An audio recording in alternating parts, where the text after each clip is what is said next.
Please subscribe our channel Quest India and press bell icon for all notification। नमस्कार, मैं हूं doctor Dalbir Singh और आप देख रहे हैं YouTube चैनल क्वेस्ट इंडिया।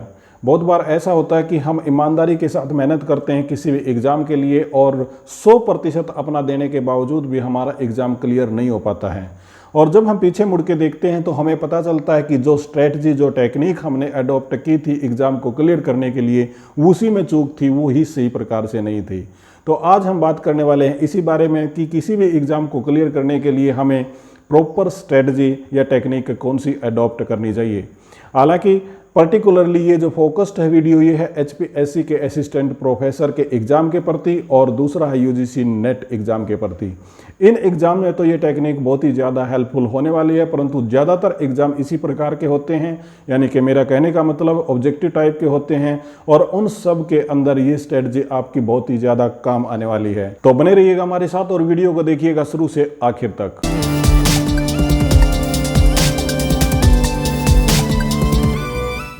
एक बार फिर से आपका स्वागत है। आज हम पॉइंट लेके आए हैं 1 से लेके 6 तक और ईमानदारी से इनके ऊपर फोकस कीजिएगा तो आपके लिए बहुत ज़्यादा हेल्पफुल होने वाले हैं। तो चलिए इसको शुरू कर लेते हैं। ये पॉइंट आपको बहुत ही सिंपल और साधारण लगा होगा, क्योंकि सिलेबस के बारे में हम कैसे बात कर सकते हैं। यदि कोई भी एग्ज़ाम हम देखते हैं तो सिलेबस तो अमूमन होता ही है, परंतु मैं जो आपको बात बताने जा रहा हूं कि हम अक्सर क्या करते हैं कि एक बार हम सिलेबस को लेते हैं, उसके बाद उसको प्रॉपर रीड कर देते हैं और फिर उसको भूल जाते हैं, जबकि ये टेक्निक बिल्कुल गलत है। क्योंकि जब डे बाय डे आप एग्ज़ाम की तैयारी करोगे तो आपके अंदर हो सकता है कि कोई चीज़ स्लिप हो जाए और आप बुक को पढ़ते पढ़ते या स्टडी मटेरियल को पढ़ते पढ़ते ऐसा हो जाता है कि एक टॉपिक के साथ दूसरा अटैच और दूसरे के साथ तीसरा अटैच होता चला जाता है। तो प्रॉपर स्ट्रेटजी क्या है? आप सिलेबस को प्रिंट आउट ले लीजिए। सिलेबस का प्रिंट आउट लेने के बाद मैं सलाह दूंगा कि उसको लेमिनेट करवा लीजिए और 24 घंटे रखिएगा आपके सामने। 24 घंटे का मेरा मतलब ये है कि जब भी आप स्टडी करते हैं तो वो आपके सामने ज़रूर हो। परंतु यदि आप उसको लेमिनेट नहीं भी कराते हैं तो उसके A4 साइज़ के प्रिंट आउट में हमेशा आपके साथ रखिएगा। जब भी आप कोई यूनिट पढ़ते हैं तो उससे पहले सिलेबस को ज़रूर देखिएगा, क्या मैं जो यूनिट पढ़ रहा हूँ ये सिलेबस के अंदर है या नहीं है। क्योंकि एग्ज़ाम को क्लियर करने के लिए ज़रूरी होता है पढ़ना, परंतु ये भी बहुत ज़्यादा ज़रूरी होता है कि बहुत कुछ नहीं पढ़ना, यानी कि चीज़ों को छोड़ना भी ज़रूरी होता है। सब कुछ पढ़ के हम एग्ज़ाम क्लियर नहीं कर पाते हैं। तो ज़रूरी क्या है कि सिलेबस को हमेशा अपने साथ में रखिए और जब भी आप स्टडी शुरू करते हैं तो पहले सिलेबस की यूनिट को देखिए और उसके बाद जब आप उस समय पे स्टडी को बंद कर रहे हैं, यानी कि पढ़ना बंद कर रहे हैं, उस दिन का एक बार फिर क्विक लुक दीजिए सिलेबस के प्रति और देखिए कि जो मैंने पढ़ा है वो रिलेवेंट है या नहीं है। ये जो पॉइंट है ये वास्तव में बहुत इंपॉर्टेंट है, क्योंकि प्रॉपर स्टडी मटेरियल की या अच्छी किताब के तो आप भूल जाएं किसी एग्ज़ाम को आप क्लियर कर पाएंगे। परंतु आप ये बोलेंगे कि स्टडी मटेरियल हमारे पास बहुत ही अच्छा है, रिलेवेंट भी है, बुक्स भी हमारी अच्छी हैं, परंतु आप एक बार से फिर जज कर लीजिए, अपने सीनियर से पूछ लीजिए, अपने जो साथी हैं, जो फेलो हैं, उनसे पूछ लीजिए कि जिस बुक को मैं पढ़ रहा हूँ क्या वो सही है। और यदि आपको बुक्स के बारे में राय बनानी है तो हमने भी कई 2 वीडियो करीब इसके अंदर बनाए हैं जो आप HPSC से रिलेटेड मैंने बनाए हैं। तो आप यदि उसको भी देखना चाहें तो आई बटन में जाके उसको देख सकते हैं, ये ऊपर कहीं आई बटन आपको मिल जाएगा। परंतु मैं आपको दोबारा से फिर फोकस करना चाहता हूं कि रिलेवेंट मटेरियल का होना बहुत ज़्यादा ज़रूरी है, अच्छी बुक्स का होना भी बहुत ज़्यादा ज़रूरी है। यदि आपके पास प्रॉपर और अच्छी बुक नहीं है तो समझ लीजिए आपका बहुत बड़ा नुकसान हो जाएगा। क्योंकि इसके अंदर एक कारण ये भी है कि एक बुक पे आपने बहुत ज़्यादा फोकस कर दिया और उसके अंदर कुछ कंटेंट या कुछ आंसर गलत दे रखे हैं। जब आप एग्ज़ाम में जाओगे तो जो आपका फीडबैक है उसके अनुसार आप आंसर तो दोगे, उसके बाद क्या होगा कि कई सारे क्वेश्चन आपके गलत हो गए। तो समझ लो कि एक एक पॉइंट बहुत ज़्यादा इंपॉर्टेंट है, क्योंकि कट थ्रोट कंपटीशन है और उस माध्यम से एक भी क्वेश्चन आपका किसी बुक या स्टडी मटेरियल के कारण गलत हो गया तो आपको बहुत बड़ा नुकसान हो जाएगा और आप एग्ज़ाम क्लियर करने से चूक जाएंगे। तो इसलिए प्रॉपर स्टडी मटेरियल या अच्छी बुक का होना जरूरी है। ये जो तीसरा पॉइंट हमारा है जो आपने स्क्रीन के ऊपर देखा, स्ट्रेटजी या मेथोडोलॉजी। ये मेथडोलॉजी आपका मेथड, आपकी स्ट्रेटजी बहुत ही प्रॉपर होनी चाहिए। यदि ऐसा नहीं है तो आप एग्जाम को क्लियर करना भूल जाएं। अब ये कौन सी स्ट्रेटजी की मैं बात कर रहा हूँ, ये स्ट्रेटजी कर रहा हूँ कि जब आप पेपर में बैठते हैं तो पेपर में बैठने के बाद आपको कौन सी स्ट्रेटजी अपनानी है। जैसे उदाहरण के तौर पे आप देखिए, जब आप एग्जाम में बैठते हैं तो आपके सामने ऑप्शन होता है कि सारे क्वेश्चंस तो आपको कभी नहीं आते होंगे, उसके अंदर से 2 या 3 प्रकार के क्वेश्चंस होंगे। पहला ऐसा होगा जो क्वेश्चन आपने सुने ही नहीं होंगे, दूसरा ऐसा होता है कि जिनके आंसर पर आपको डिलेमा होता है, तीसरे ऐसे क्वेश्चन होते हैं जो आपको प्रॉपर और सीधे आते हैं, जिनके उत्तर का आपको पता है।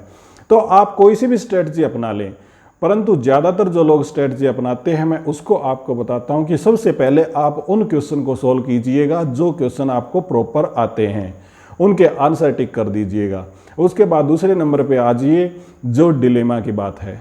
अब जिस आंसर पे आपको डिलेमा लगता है, डाउट आपको लगता है, हमेशा क्या होता है, मोस्टली आप पहले जब आप क्वेश्चन पेपर सोल्व करेंगे एग्जाम से पहले तो आपको पता भी चल जाएगा, परंतु ज़्यादातर सिचुएशन में क्या होता है कि जो ऑप्शन आप ढूंढते हैं डिलेमा वाले क्वेश्चन में वो हमेशा ही गलत होता है। यदि ऐसा आपके साथ भी होता है, जैसा मैं क्वेश्चन सोल्व करता हूं और मुझे किसी क्वेश्चन पे डिलेमा लगता है, जिसको मैं फाइंड आउट करता हूं वो हमेशा ही गलत होता है। यदि आपके साथ भी ऐसा होता है तो आप समझ जाएं कि आपको ऑप्शन कौन सा देना है, यानी कि जिस पे आपका डाउट गया वो तो देना ही नहीं है, उसके बाद ऑप्शन बच गया आपके तीन में से आपको कौन सा देना है। एक स्ट्रेटजी लोग ये भी अपनाते हैं, जिन क्वेश्चन का उनको पता नहीं होता उसका एक ऑप्शन ढूंढ लेते हैं। जैसे मल्टीपल चॉइस क्वेश्चन में क्या होता है A B C D, अब वो या तो A पे निशान लगाते हैं या B पे या C पे। तो आप इस ढंग से प्लान करके चले कि मुझे यदि डाउट होता है या फिर किसी क्वेश्चन का मुझे यदि पता नहीं है तो मैंने कौन सी स्ट्रेटजी अपनानी है, और वो पहले से ही क्लियर कट हो, उसमें किसी भी प्रकार का कोई डाउट ना हो। यदि आप डाउट रखेंगे तो आप एग्जाम में हो जाएंगे पजल, और उसके बाद आपके इस प्रकार से जिग जैग बनाना शुरू कर देंगे, या फिर आपको किसी प्रकार से और तरीके से रिएक्ट करेंगे तो जिसमें आपके लिए बहुत बड़ी हानि हो जाती है। इसके साथ में एक चीज़ और भी है कि वो क्या होती है कि हम कई बार क्वेश्चन आते हुए भी गलत कर देते हैं। वो कैसे होता है, जैसे इंडियन इकोनॉमी की बात करें कि 2017 और 18 के अंदर इंडियन इकोनॉमी में बैंक की रेपो रेट कितनी थी। अब जो ऑप्शन दे रखे हैं वो आपने पढ़ लिए और आपको पता भी है और आपने टिक कर दिया, परंतु क्वेश्चन में ये पूछा गया था कि दिए गए ऑप्शन के अंदर 2017-18 के अंदर इंडियन इकोनॉमी की रेपो रेट कौन सी नहीं थी। जो नहीं पे हमारा फोकस गया ही नहीं, तो जिसके कारण हुआ क्या, हमारा उत्तर हो गया बिल्कुल गलत। तो मैं आपको क्या सलाह दूंगा कि आप पहले क्वेश्चन को पढ़िए, उसके बाद आप उत्तर को ढूंढिए और उसके बाद फिर से क्वेश्चन को पढ़िए। यदि आप ऐसा करेंगे तो आपका फोकस जरूर चला जाएगा 2 बार आपका क्वेश्चन पढ़ने के बाद उस नहीं पे, और आपके आंसर गलत होने की संभावना हो जाती है बहुत ही मिनिमम, बहुत ही कम। तो ये सबसे बेस्ट स्ट्रेटजी यही है कि आप एक बार पहले क्वेश्चन को पढ़िए, फिर उत्तर को ढूंढिए और उसके बाद दोबारा से क्वेश्चन पढ़िएगा तो आपका ऑप्शन गलत नहीं होगा। इसके बाद में जो क्वेश्चन आपको बिल्कुल भी नहीं आते, आप कोई भी स्ट्रेटजी अपना लें। जैसे मैंने अभी बताया था कि आप ए ऑप्शन पे सभी के निशान लगा दें, तब जो प्रोबेबिलिटी है वो 25% की तो होती ही है, क्योंकि 4 ऑप्शन होते हैं तो प्रोबेबिलिटी जो आती है 25% की, वो भी बेस्ट स्ट्रेटजी है। यदि आपका दिमाग कहीं और प्रकार से काम करता है, जैसे आप प्रैक्टिस करते हैं और प्रैक्टिस करते समय आपने कोई ऐसी स्ट्रेटजी देखी है कि मैं ऐसे काम करूंगा तो मेरे ज़्यादा ठीक मिलते हैं, वो भी आप अडॉप्ट कर सकते हैं। टाइम के ऊपर बात कर लेते हैं, और टाइम से मेरा मतलब ये नहीं है कि टाइम आपका एग्जामिनेशन का टाइम क्या है। मैं टाइम यहाँ पे उसके बारे में बात करता हूँ कि जो आपने प्रिपरेशन करनी है, जब आपको एग्जाम की तैयारी आपने करनी है तो उस टाइम की बात मैं कर रहा हूँ।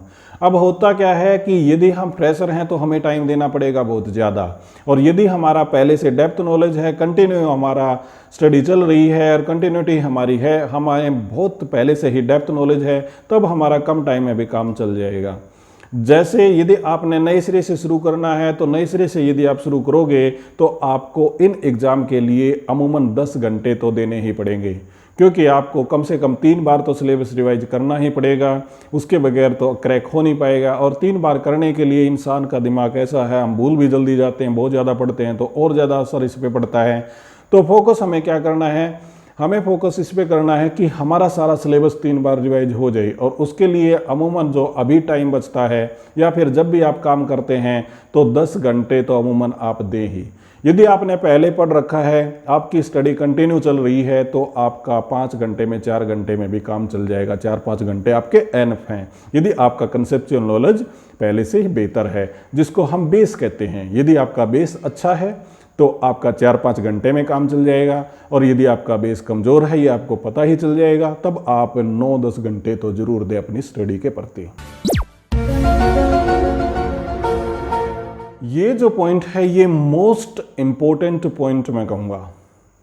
यदि आप डेली का एक क्वेश्चन पेपर सोल्व कर देते हैं तो आपकी प्रैक्टिस बहुत अच्छी बनी रहेगी, और आपके एग्जाम क्लियर करने में ये एक नाव की तरह साबित होगा जो आपके नैया को पार लगा देगा। आप डेली का एक क्वेश्चन पेपर तो एटलीस्ट सोल्व करें।